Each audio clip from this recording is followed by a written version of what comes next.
Olá pessoal, todos bem? Espero que sim. Eu sou o professor Vitor Fernandes, professor de História, Sociologia e Filosofia aqui do Super Concurso, e hoje a gente está junto para mais uma correção de simulado, galera. Beleza? Esse vídeo aqui é a parte 1, onde eu vou corrigir as questões de História do simulado, e tem uma parte 2 aí já disponível para vocês, comigo corrigindo as questões de Filosofia e Sociologia. Beleza? Então, sem mais delongas, galera, vambora? Vambora? Que a estrada é longa, nós temos várias questões aí para corrigir. No que se refere ao contexto histórico da Europa e do mundo ocidental, a partir das últimas décadas do século XVIII, assinale a opção correta. A Era Revolucionária é como ficou conhecido o processo histórico iniciado pela Revolução Americana e pela Revolução Francesa, que se estende até a primeira metade do século seguinte. Sim, de fato, já encontramos aqui a opção correta. Perfeita. Sabe por quê? Porque quem é que analisa isso? É um cara chamado Eric J. Hobsbawm. O Hobsbawm mostra pra gente que a Era das Revoluções começa nesse momento aqui, tá? Se vocês procurarem o livro Era das Revoluções do Hobsbawm, vocês vão achar falando sobre isso. Porém, ele não segue uma ordem padrão cronológica nos capítulos. Ele começa com a Revolução Industrial, dizendo que, na verdade, ela pode ser considerada iniciada muito antes dessas duas aqui, tá? Mas aí ele explica por quê, tá? B. Iniciada com a queda da Bastilha, não, porque a Revolução Francesa sofre influência da Revolução Americana, da independência dos Estados Unidos. A gente não pode considerar que esse período se inicia de revoluções, que ele se inicia com uma revolução influenciada por outra. Ele se inicia com a influenciadora, não com a influenciada, certo? O iluminismo, ao longo do século XVIII, contribuiu decisivamente para a manutenção do antigo regime. Não contribuiu para a manutenção do antigo regime, ele contribuiu para o fim do antigo regime. Foi relevante a influência do pensamento iluminista? Não, foi totalmente relevante. Tanto a Revolução Americana quanto a Revolução Francesa são iluministas, tá? Então foi totalmente relevante. Voltaire e Rousseau foram dois dos mais celebrados filósofos iluministas, razão pela qual foram prestigiados pelas monarquias absolutistas. Não. O Voltaire foi preso 3 vezes pelo rei da França, pelas coisas que ele escrevia contra a monarquia absolutista, tá? Então, gabarito letra A. Vamos lá. 2. Leia o trecho abaixo. Leia o trecho abaixo. Ponto. Tá? A respeito do analfabetismo, a imperatriz Maria Teresa da Áustria impôs a educação obrigatória. Ainda que a princípio foi recebida com hostilidade, ela não permitiu que a ignorância dos pais terminasse com a iluminação das crianças. Tá. Uma rainha absolutista que implementou, por exemplo, educação obrigatória no seu país. Algo que era pregado por iluministas. Tá? Uma medida considerada contra o padrão do antigo regime, contra o padrão do absolutismo. A imperatriz Maria Teresa foi um amplo exemplo de déspota esclarecido, exatamente, que é um rei.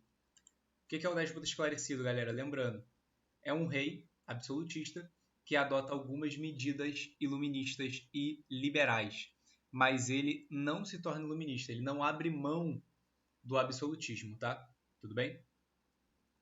Então, continuando. Durante seu governo, soube conciliar alguns princípios iluministas, como a educação básica, mas sem limitar o poder real com uma Constituição. É exatamente isso aqui que ser um déspota esclarecido significa. Essa já é a questão. Essa questão já está correta, tá?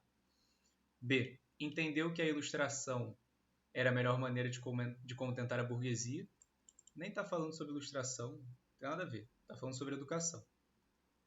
Adotou ideias do iluminismo na educação, porém não fez o mesmo em outros âmbitos, como a limitação do poder do clero e da nobreza. Na verdade, ela até cria uma certa diminuição do poder clerical e nobre, sim. O que ela não cria é uma diminuição do próprio poder dela quanto imperatriz. Tá? D. Tornou-se um paradigma de déspota esclarecido ao se corresponder com personalidades como Voltaire, porém sem deixar que isso afetasse as leis austríacas. Olha, nada no texto nos dá a entender que ela se correspondia com o Voltaire. Isso é um fato que está jogado aqui. Para a gente ter certeza, a gente deveria fazer uma pesquisa sobre as correspondências do Voltaire, né? Então, tipo assim, vamos taxar como incorreto. Abdicou do seu poder absolutista? Não. Se fizesse isso, não seria uma déspota esclarecida, seria outra coisa, tá?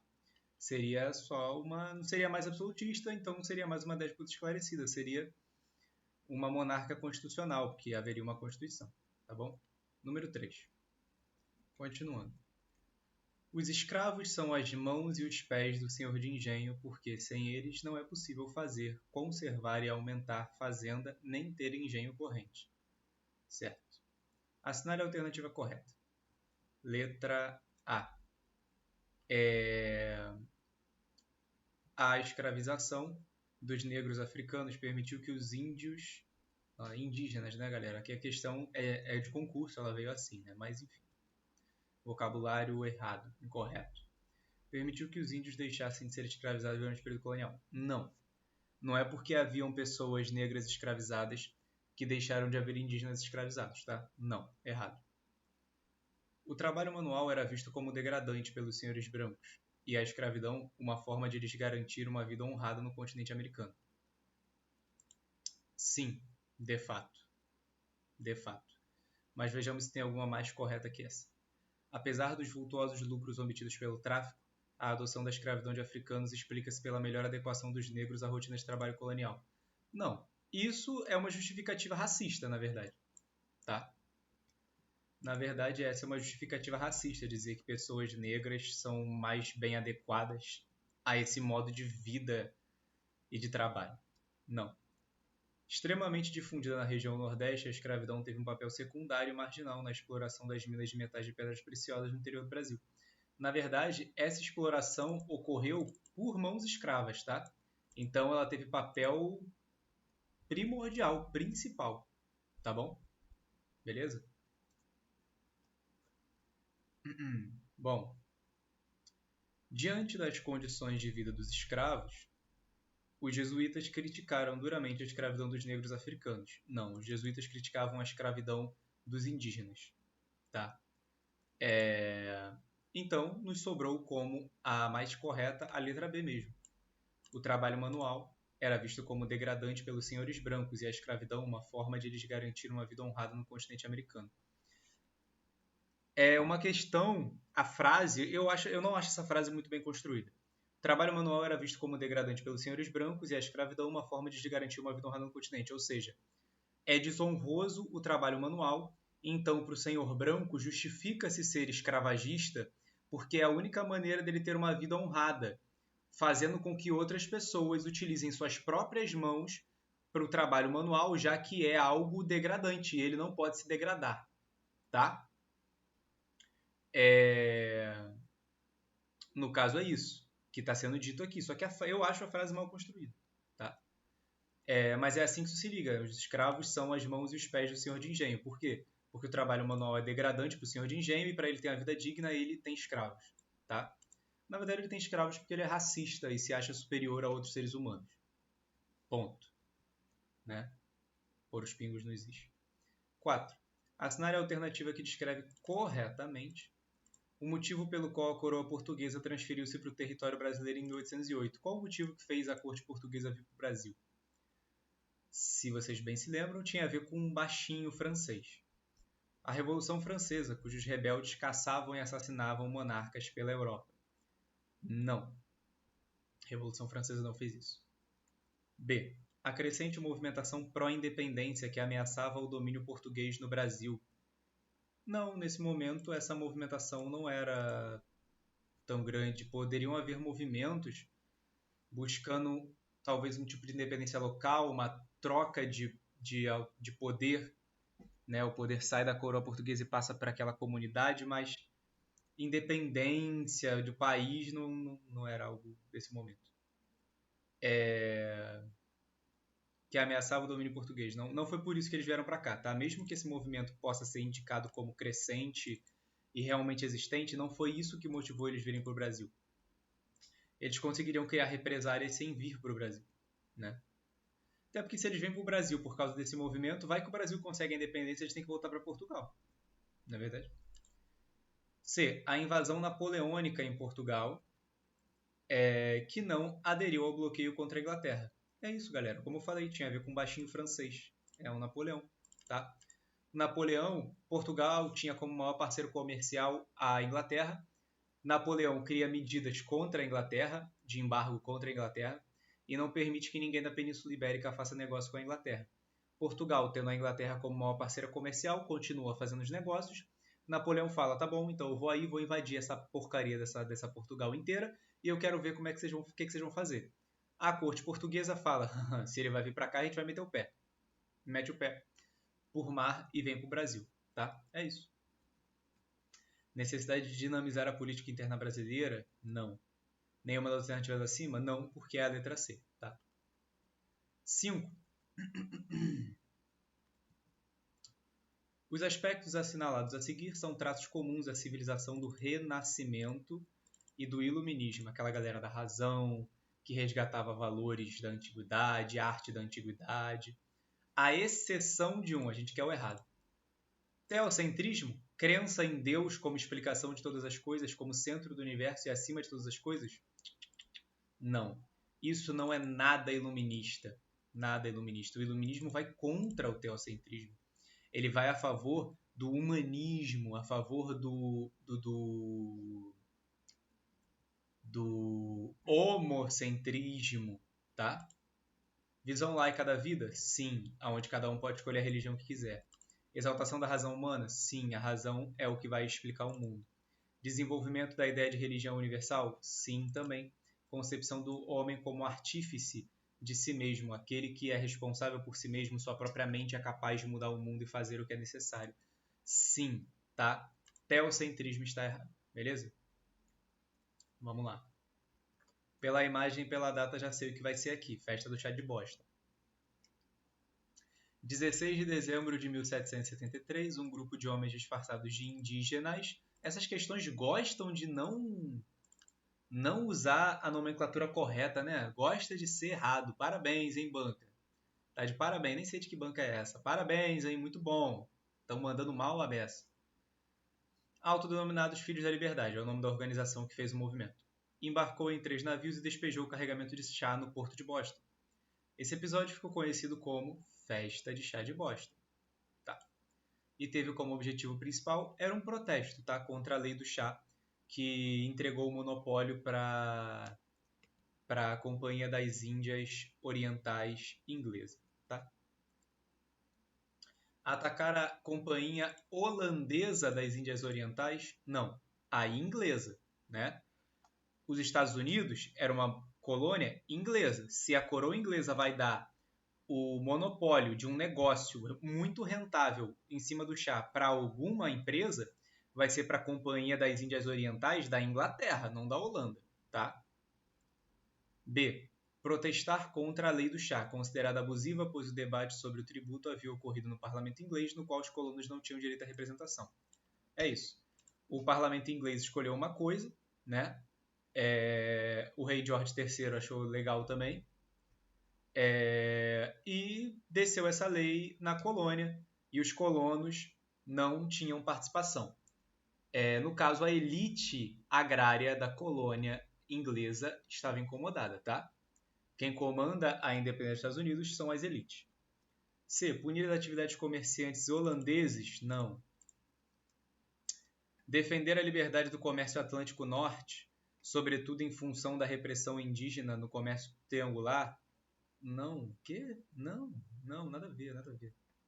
Tá juntando coisas de nada a ver com a lei do chá. Lutar por um programa de independência americana representado por colonos que se consideravam habitantes originais da América contra ingleses e holandeses, não se consideravam quer dizer, até se consideravam originais, mesmo não ser, mas não são. Não são, tá?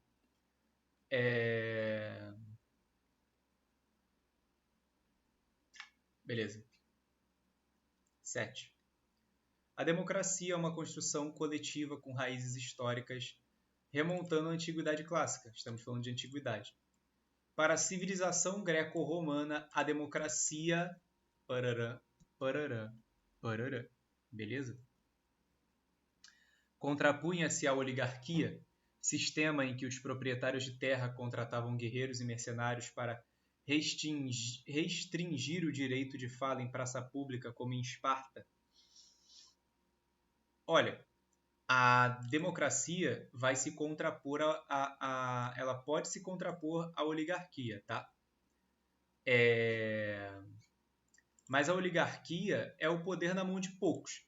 Não necessariamente tem essa questão de contratar guerreiro para restringir o direito de fala e tal, em praça pública como Esparta. Esparta nem era um lugar democrático. Esparta era um lugar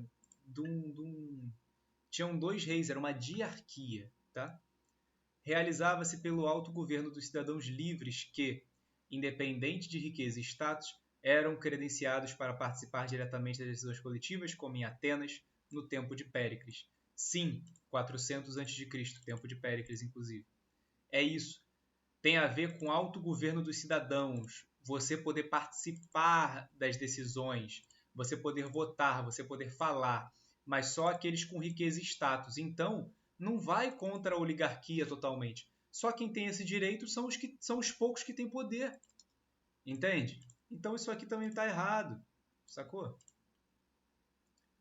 Baseava-se em voto individual e com o mesmo peso na deliberação coletiva, o que favorecia a ascensão política de uma maioria de governantes provenientes da plebe. Não, isso não acontecia.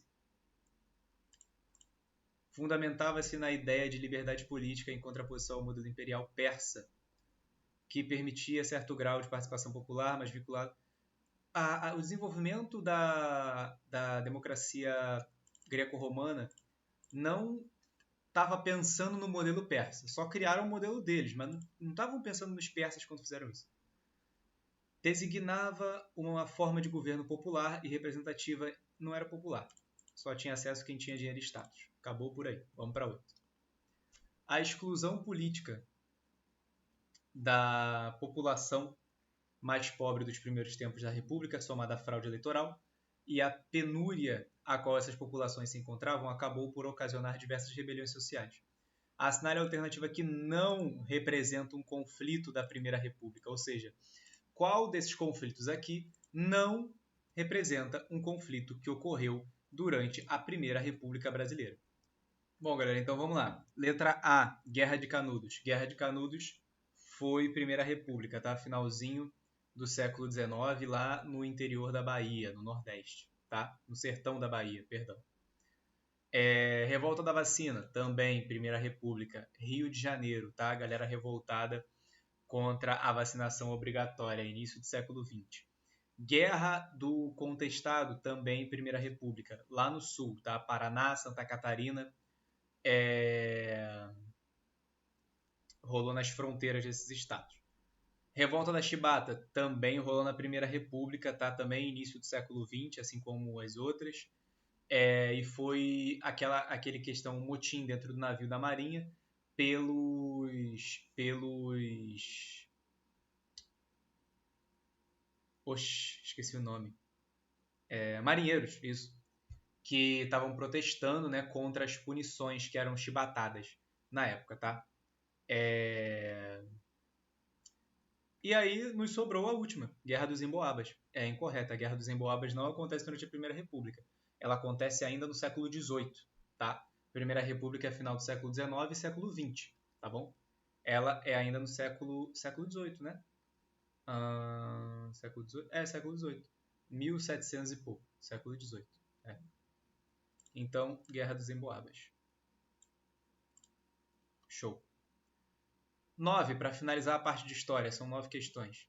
Sobre a Primeira República, novamente sobre a Primeira República, assinar a opção correta acerca das seguintes assertivas. Vamos lá, então.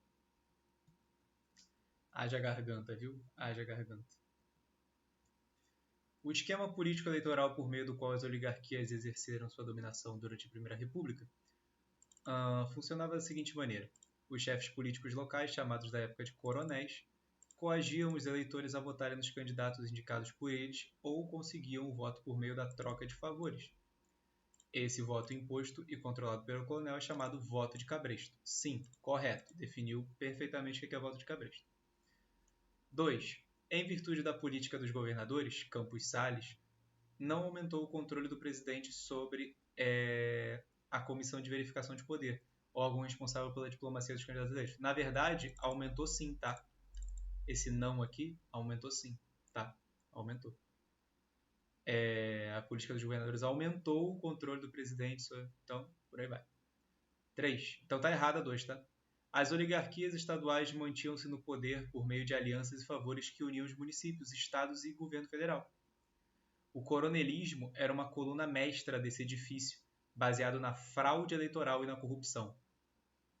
Perfeitamente colocado. É um momento onde não existe real liberdade política, tá?